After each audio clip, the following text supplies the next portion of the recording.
केलेलं आज डोंबिवली शहरामध्ये काल छत्रपती शिवाजी महाराजांच्या पुतळ्याचं अनावरण झालेलं आहे। ही डोंबिवलीकरांसाठी अतिशय अभिमानास्पद गोष्ट आहे आणि डोंबिवलीच्या प्रवेशद्वारावर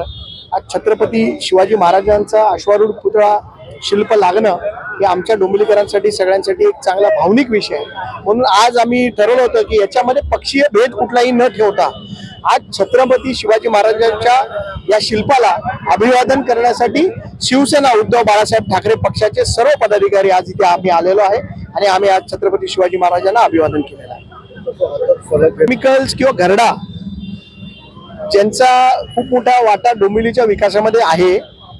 त्यांचा कुठेही अवमान करायची आमची भूमिका नाही, पण आता या चौकाचं नाव छत्रपती शिवाजी महाराज चौक असं व्हावं अशी मागणी आमचे उपजिल्हा प्रमुख राहुल भगत यांनी केलेली आहे आणि कोणी करायच्या आधी त्यांनी केलेली आहे आणि या सर्कलचं नाव आजपासून छत्रपती शिवाजी महाराज सर्कल असं होईल आणि घरडांचं नाव देखील कुठल्या तरी एक चांगल्या वास्तूला महापालिकेच्या कुठल्या तरी चांगल्या वास्तूला किंवा चांगल्या चौकाला द्यावं अशी मागणी देखील आम्ही आयुक्तांना करणार आहोत।